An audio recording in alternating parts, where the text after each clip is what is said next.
Em nome do Pai, do Filho e do Espírito Santo. Amém. Ave Maria, cheia de graça, o Senhor é convosco.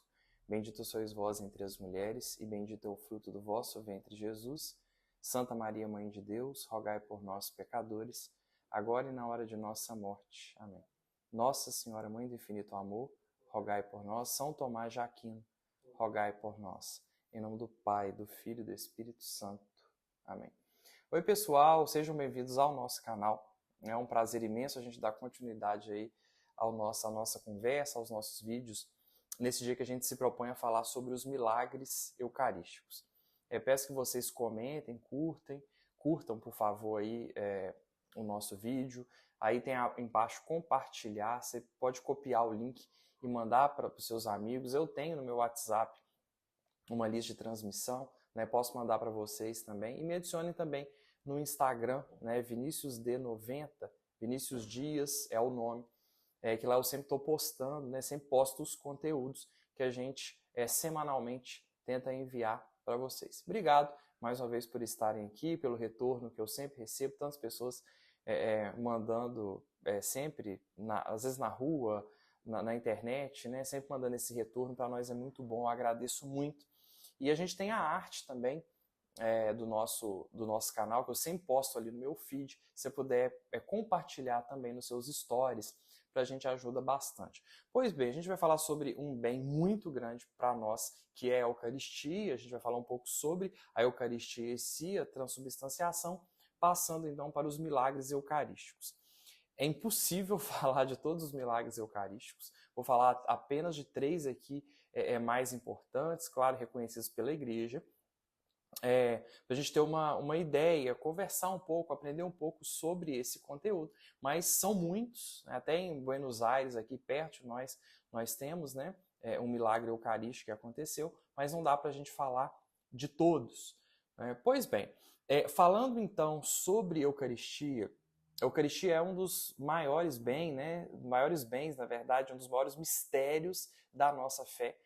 É uma das nossas grandes alegrias, esse sacramento que nosso Senhor Jesus Cristo nos concedeu, que é comungar do corpo, né, da carne, pois ali está presente corpo, alma e divindade. E ali, nessa atitude, que é uma atitude física, humana, né, esse ato de comer, de deglutir, de poder adorar, esse Jesus que se faz físico, há também ali um grande bem, claro, espiritual, onde nós podemos absorver e receber grandes dons e grandes graças de nosso Senhor Jesus Cristo.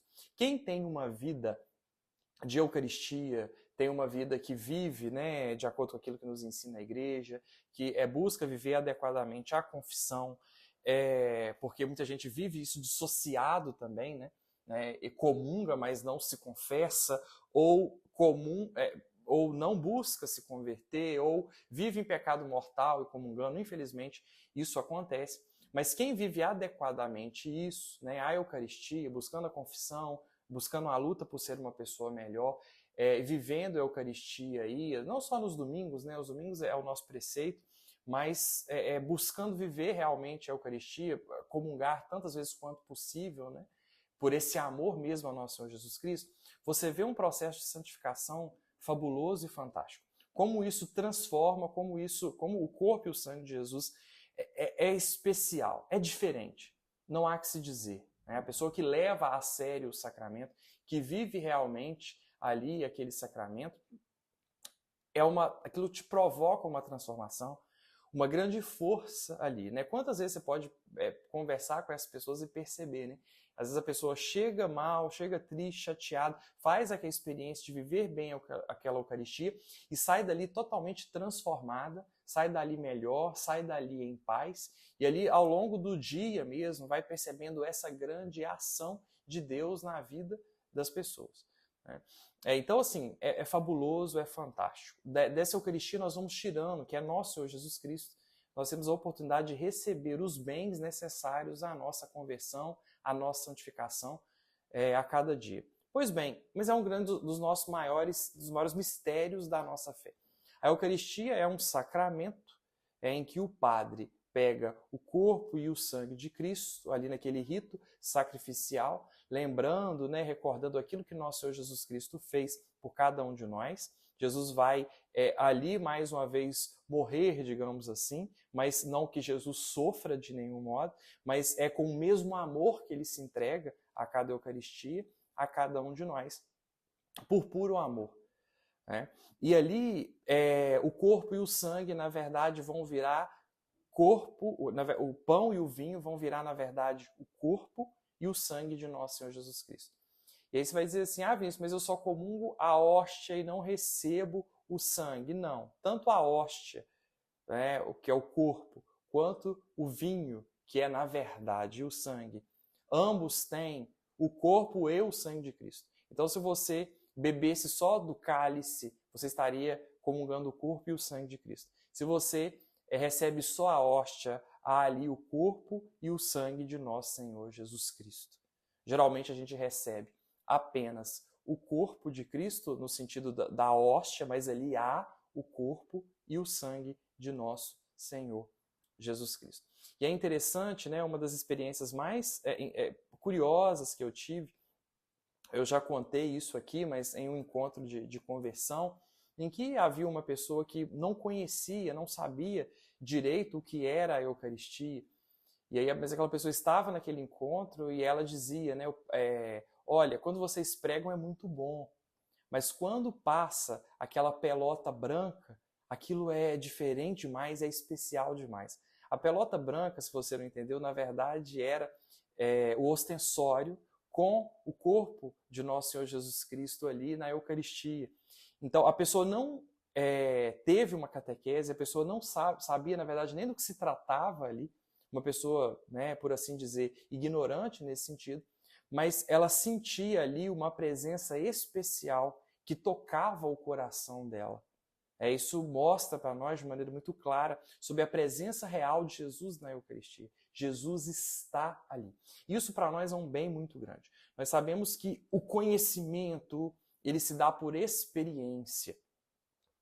Então, bem, eu poderia dar um exemplo. Eu posso falar sobre 1000 anos, sobre a minha mãe. Eu posso te contar, escrever um tratado sobre a minha mãe, Irene. Eu posso falar 1000 coisas sobre ela, posso escrever a personalidade, o que ela gosta, o que ela não gosta para você. Mas se você nunca esteve na presença dela, você não pode dizer que você conhece a minha mãe. Né? Ou qualquer outra pessoa. Ainda que você tenha lido, estudado, investigado, se você não estiver na presença dela, você não pode dizer que você a conhece. Isso tem, né, a gente poderia entrar até numa questão filosófica sobre a epistemologia, sobre o conhecimento, a teoria do conhecimento, mas conhecer alguma coisa a gente só pode conhecer por experiência. Então, então é fundamental estar na presença. Para que nós possamos nos santificar, nós precisamos conhecer nosso Senhor Jesus Cristo. Não existe outra fonte, que é a Santíssima Trindade. Jesus, que é Jesus, né? Mas Pai, Filho e Espírito Santo. As 3 pessoas da Santíssima Trindade. Nós vamos fazer uma experiência. Não adianta simplesmente ler. Não adianta simplesmente conhecer. No sentido, aliás, não adianta você simplesmente ler. Não adianta procurar saber. Você precisa de uma experiência. Você precisa estar com Jesus, que é a fonte de todas as virtudes, para que você possa santificar. A própria oração eucarística diz: na verdade, ó Pai, vós sois santo e fonte de toda santidade. A santidade vem de nosso Senhor Jesus Cristo, e para que nós alcancemos essa santidade é necessário que a gente esteja com Ele, na presença dEle. E como a gente faz isso? A gente faz através da oração, a gente faz através dos sacramentos da igreja, a gente faz através da Eucaristia. Na comunhão, tendo nosso Senhor Jesus Cristo dentro de você, comungando, naquele momento, enquanto a hóstia não é desfeita, a presença de Jesus está em você. E você pergunta, Vinícius, o que eu faço ali no momento da Eucaristia? Qual é a melhor coisa para se fazer? A oração? Você está na presença dele. Você está com ele. Coloque o seu coração nele. Pense nele naquele momento e saiba que o mais importante está acontecendo, ele está fazendo por você. Ele está dentro de você. E ali você tem a oportunidade, seja ali ou na própria adoração ao Santíssimo Sacramento, eu cheguei atribulado, eu cheguei cansado para poder adorar nosso Senhor Jesus Cristo. E Acalma o seu coração. Independente de qualquer coisa, Vinícius, eu acho que a minha oração ainda não foi tão boa. Ele está ali. Nossa, mas eu chego e estou disperso. Ele está ali. Concentre-se, foque nisso. Ele está ali. O Rei, o Senhor, o Mestre está presente. E só isso basta. Ele vai fazer, Ele vai tocar, Ele vai santificar. Acalme o seu coração e adore. E esteja na presença dele. Vinícius, eu não tenho palavras. Eu estou cansado para poder adorar. Eu estou... Sente-se ali. Esteja ali junto com ele. Ainda que em silêncio, mas esteja ao lado dele. O conhecimento se dá por experiência. O conhecimento se dá por presença. E nós, como católicos, temos a graça de termos a presença de Jesus na Eucaristia para a adoração, a contemplação, para a comunhão. E isso para nós é matéria de grande graça e de grande santificação. O nosso próprio aparelho cognitivo, aí falando um pouco de filosofia, ele tem a capacidade de pegar aspectos da realidade que não vão diretamente para a nossa consciência. Então existem coisas que a gente capta sem nem mesmo perceber que está captando. Quando estamos na presença de nosso Senhor Jesus Cristo, Ele misteriosamente está agindo em nós. Ainda que essa ação divina não chegue à nossa consciência. Ele está agindo, Ele está fazendo. Quantas vezes você pode chegar ao Santíssimo Sacramento, sentar ali, pedir a Deus uma direção, você não escuta nada, não ouve nada, não aparece um anjo de voz grossa te indicando a direção, você sai dali e às vezes no decorrer do dia, aquela resposta que você tanto queria, ela vem ao seu coração. E você diz assim, não, eu vou agir dessa e dessa maneira. Eu sei que essa é a maneira certa de agir. Não houve um anjo, não houve uma escuta, não houve... Existem pessoas que têm esse dom, não é o caso. Mas você sai dali com essa certeza. Não, a maneira certa de eu agir nessa situação tão difícil é desta maneira.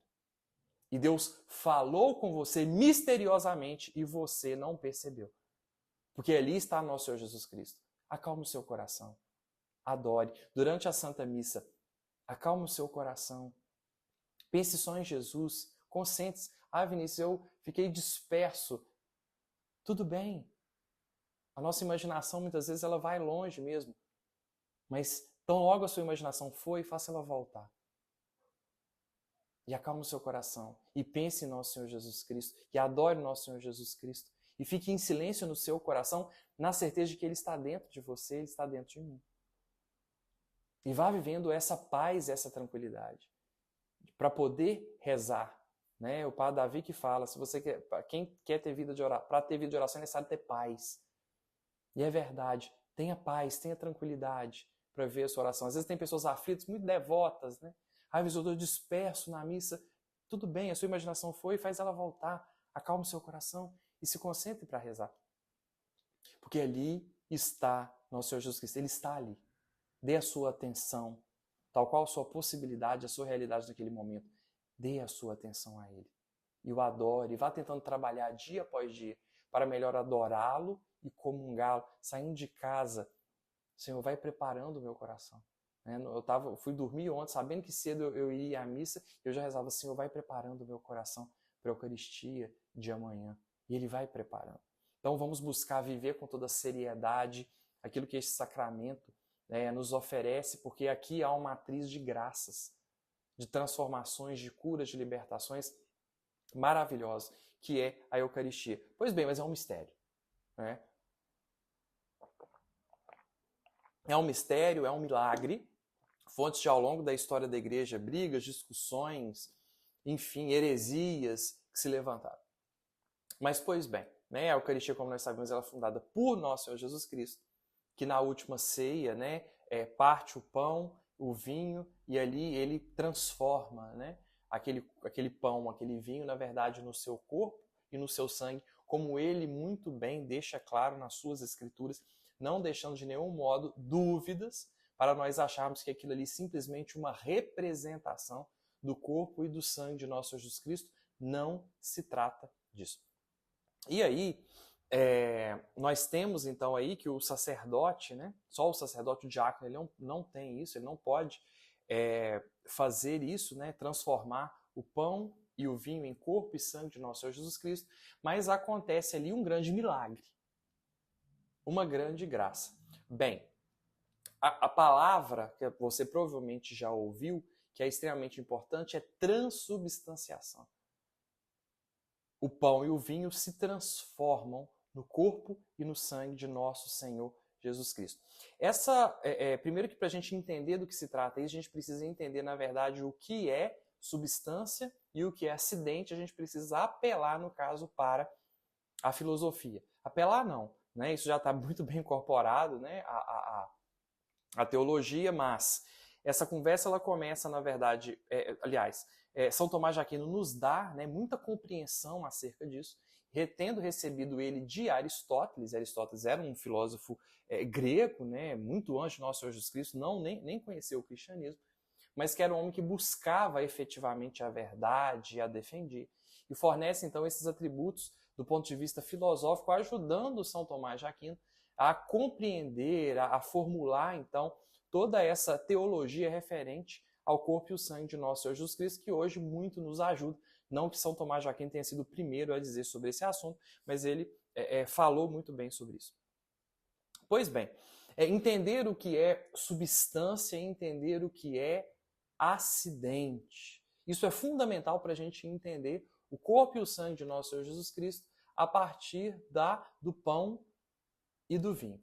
Bem, a substância diz respeito aqui a um ser individual, a um ente individual, a qualquer coisa que exista por si mesma.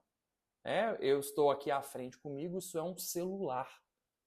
O celular tem uma substância, aqui há um copo, certo? Que tem a sua substância copo, com as suas características, os seus acidentes, com a sua função, mas é um copo. Você não vai olhar para isso aqui que eu estou apontando para você e dizer que isso é uma caneta. Porque se você tentar usar isso aqui para escrever, não vai dar certo. O máximo que você vai conseguir é molhar.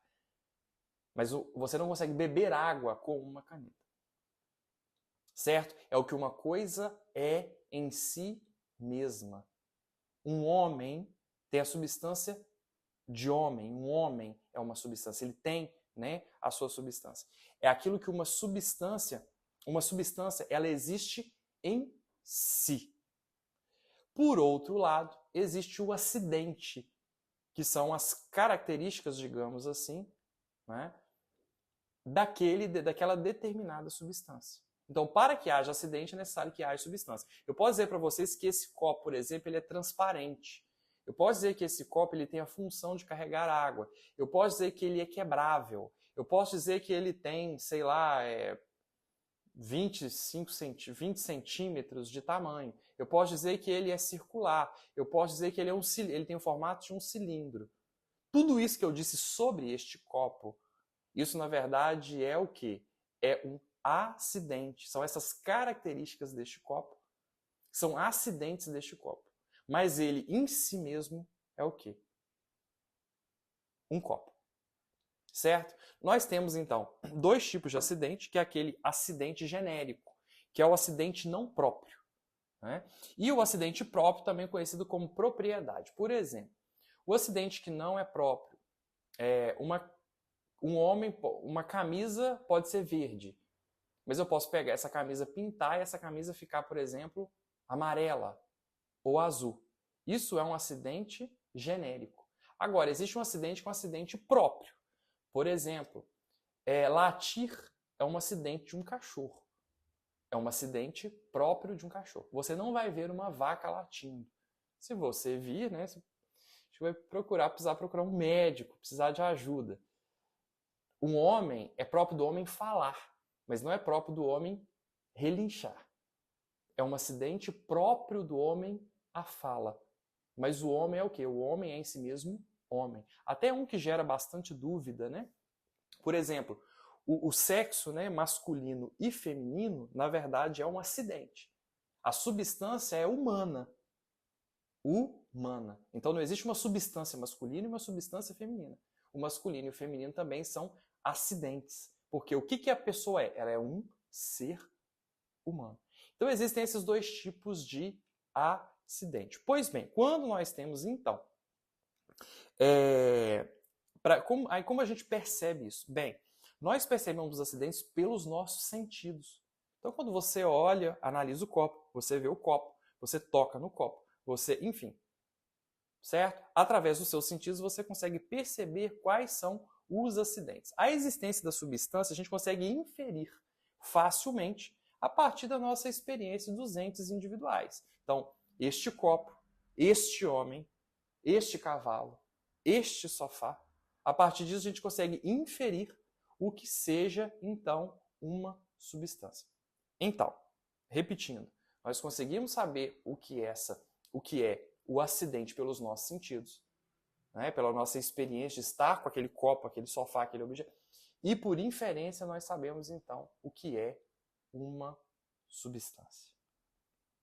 Pois bem, quando nós temos, você tem lá um simples pedaço de pão, um simples pedaço de vinho, antes da consagração. Antes da consagração você tem pão e você tem vinho. O acidente o pão é branco, né? Tem um determinado gosto, um determinado formato. E o que é aquilo ali? Pão. Simplesmente pão. A substância é pão. Você tem o vinho, aquele vinho tem um determinado gosto, ele é vermelho, ele é líquido. O que é aquilo? Simplesmente vinho. Qual é a substância? Vinho. Eis que acontece a consagração. Acontecendo então a consagração, o pão continua com os mesmos acidentes, que é aquilo que a gente percebe com os nossos sentidos. Lembram que eu falei que, através dos nossos sentidos, nós sabemos o que é um acidente? Pois bem, quando o padre levanta e abaixa, quando ele vai me dar então a Eucaristia, o acidente é o mesmo. O gosto é o mesmo. O formato é o mesmo. A cor é a mesma. O gosto é o mesmo. O vinho tem gosto. O vinho, depois de ser transformado no sangue de Jesus, ele continua tendo gosto de vinho, cheiro de vinho, cor de vinho. Só que a substância é outra. É nosso Senhor Jesus Cristo. Isso eu não consigo perceber com os meus sentidos. Eu só consigo perceber através de inferência. Eu vou inferir, pela graça da fé, eu saberei que aquilo, na verdade, não é corpo e sangue. Desculpe, não é pão e nem vinho, na verdade é corpo e sangue de nosso Senhor Jesus Cristo. Jesus está ali, é Ele, disfarçado de pão, disfarçado de vinho. E na vida prática nós conseguimos então perceber de uma maneira muito maravilhosa e muito simples a presença de nosso Senhor Jesus Cristo. Como é diferente a pessoa que tem fé, né, que faz essa experiência e busca viver em Deus, como você está ali, tantas pessoas referem isso, tantas pessoas dizem isso, de estar ali na presença de nosso Senhor Jesus Cristo e sair dali transformado do corpo, na alma, no espírito. Quantas libertações espirituais não ocorrem através da Eucaristia, da comunhão, através da adoração? Quantas pessoas não são curadas do psicológico?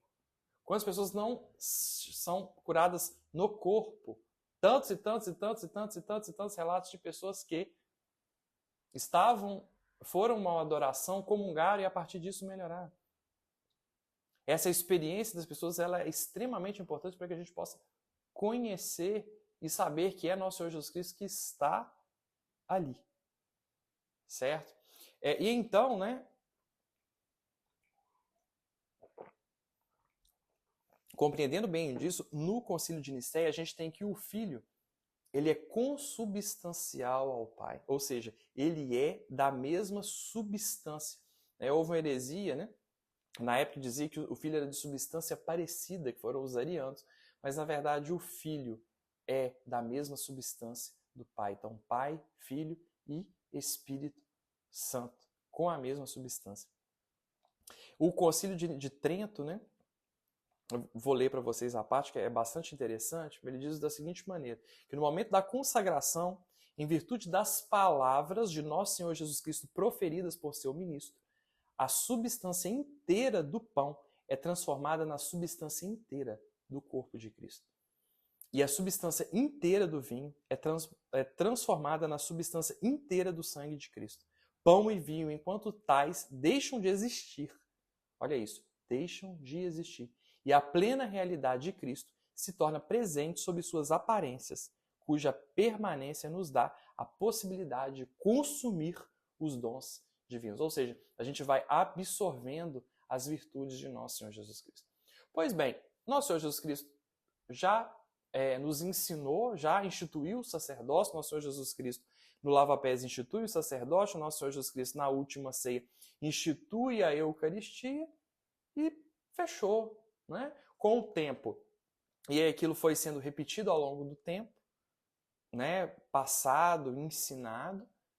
Quando nós temos a necessidade, ali pela Idade Média, nós temos a necessidade de doutrinamente escrever, dizer, enfim, refletir mais sobre o assunto. Deus nos dá a graça de São Tomás de Aquino para tanto nos ensinar sobre esse assunto. Está muito bom, está ótimo, não precisava de nada mais. Mas nosso Senhor Jesus Cristo é tão bom, é tão maravilhoso e é um Deus que age na realidade.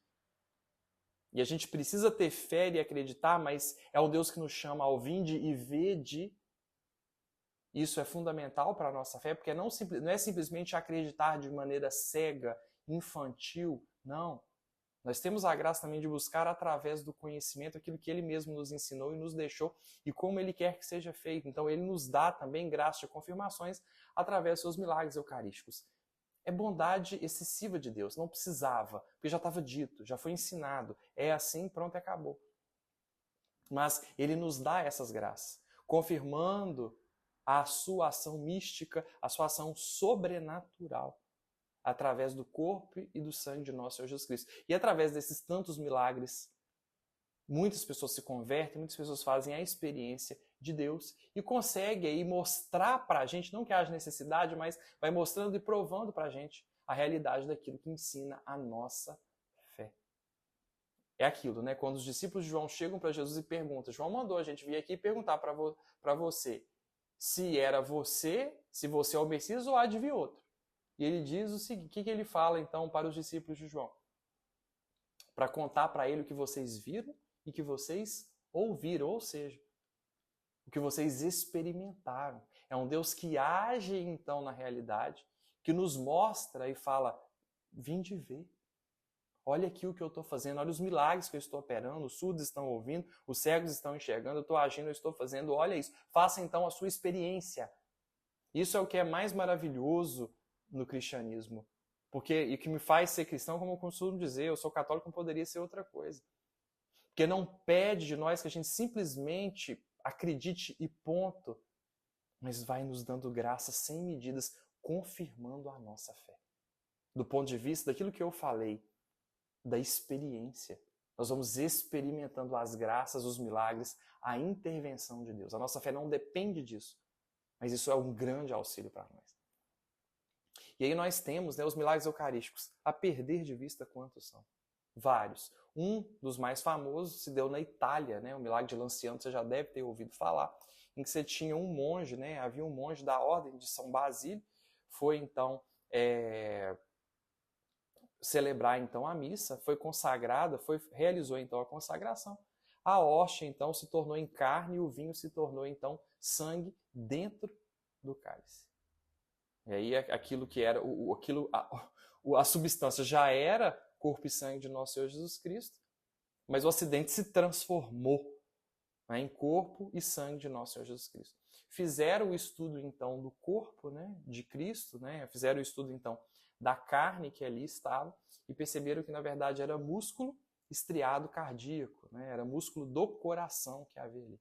Fizeram a tipagem sanguínea e aí perceberam que aquela tipagem sanguínea na verdade era sangue do tipo AB, o mesmo que foi encontrado, né, no Santo Sudário, curiosamente,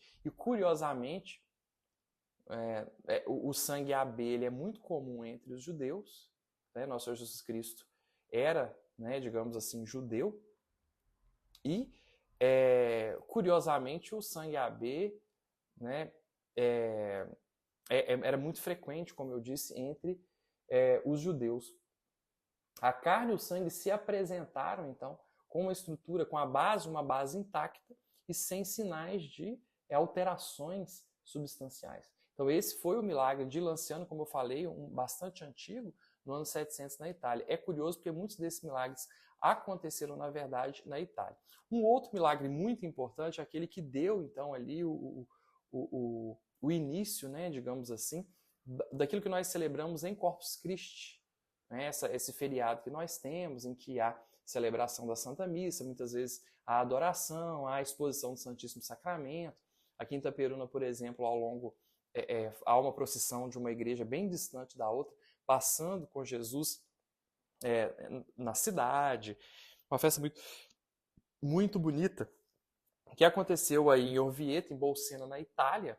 Em 1263, Jesus tinha pedido a uma monja, né, teve uma experiência espiritual, na verdade, hoje Santa Juliana, em 1258, foi inspirada a que fosse realizada, então, a festa de Corpus Christi, e ela deveria ser constituída, divulgada, anexada, né, ao nosso calendário litúrgico. E aí é isso que aconteceu, um milagre.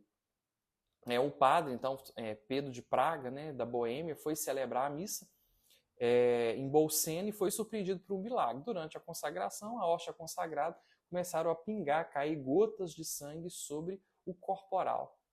O Papa, na época, era o Papa Urbano IV, né, do século XIII, prescreveu então que na quinta-feira, após a oitava de Pentecostes, fosse celebrada a festa do corpo de Nosso Senhor Jesus Cristo, a festa de Corpus Christi, então. São Tomás de Aquino, que foi o encarregado na época também, pelo próprio Santo Padre, de compor o ofício da celebração. Em 1290 foi constituída a própria Catedral de Orvieto, né, que é chamada de Lírio, então, das catedrais. Então, mais um milagre em que depois da consagração começa a cair, então, a pingar sangue do corpo, né, da Santíssima Eucaristia. Então, mais um milagre. Vocês podem pesquisar, se quem quiser aprofundar nesse assunto. Eu não quis trazer muitos aqui, porque para não ficar exaustivo e cansativo, mas são a perder de vista a quantidade de milagres eucarísticos que aconteceu no mundo. Um bastante curioso foi o que aconteceu em Siena. Hoje ele é celebrado na cidade de Cássia, tudo isso na Itália, no ano de 1330, já século XIV. Um sacerdote foi levar a Eucaristia a um doente, aí ele pegou a Eucaristia de qualquer modo, colocou dentro ali do breviário e fechou, e foi levar a Eucaristia para um doente. Na hora que ele foi levar a Eucaristia, que foi abrir, então, ver o viático, quando ele olha, então, no livro, as páginas estavam molhadas de sangue. Ele assustou, né, com aquilo, certamente, levou, então, o livro para um frade agostiniano, que levou para Perugia a página manchada de sangue, e para Cássia a outra página, onde a hóstia tinha, então, ficado presa, né? A primeira página ela se perdeu, né, em 1866, mas a relíquia, né, a outra relíquia, é atualmente venerada na Basílica de Santa Rita. Né? Então dá para, se você quiser visitar hoje, ver, enfim, é possível. Eu quis trazer, então, esses três exemplos, né, de milagres eucarísticos. São milagres a perder de vista, em que Deus dá, então, essa graça de que ele transforma, ele faz a transubstanciação, né? Acontece a transubstanciação, o corpo e o sangue transformam-se, então, o pão e o vinho transformam-se em corpo e sangue de nosso Senhor Jesus Cristo. A sua substância é transformada, mas o acidente também muda. Então, o corpo e o sangue, cujo o acidente é de pão e de vinho, com as características, né, digamos assim, de pão e de vinho, se transformam também em sangue e em corpo de nosso Senhor Jesus Cristo. E eis que são, né, essa é a base dos milagres eucarísticos. Pesquise, veja, busque. Esse mês a gente falou sobre o Carlos Acutis, que fez um trabalho, né, na internet, nosso primeiro youtuber, poderíamos assim dizer. O Carlos Acutis fez um trabalho divulgando então os milagres eucarísticos, tinha uma devoção muito grande à Eucaristia, e por esse amor nosso Senhor Jesus Cristo é que se santificou. Então que nós possamos, que esse vídeo seja um estímulo para nós, para com mais dignidade a cada dia adorarmos o corpo e o sangue de nosso Senhor Jesus Cristo, com a máxima dignidade comungarmos o corpo e o sangue de nosso Senhor Jesus Cristo, para que ele possa transformar efetivamente, realmente, verdadeiramente a nossa vida. Como eu disse para vocês, para que nós nos santifiquemos, nós precisamos fazer uma experiência com Cristo. Nós precisamos conhecer Cristo, que não se dá por saber de qual a doutrina ou saber rezar todas as orações do mundo. Saiba todas as orações do mundo. Saiba a Bíblia de trás para frente. Sim, mas você precisa de uma experiência com Jesus. A Eucaristia é Jesus. Você precisa experimentar Jesus pela oração, pelos sacramentos, pela Eucaristia. Então, esteja na presença de Jesus.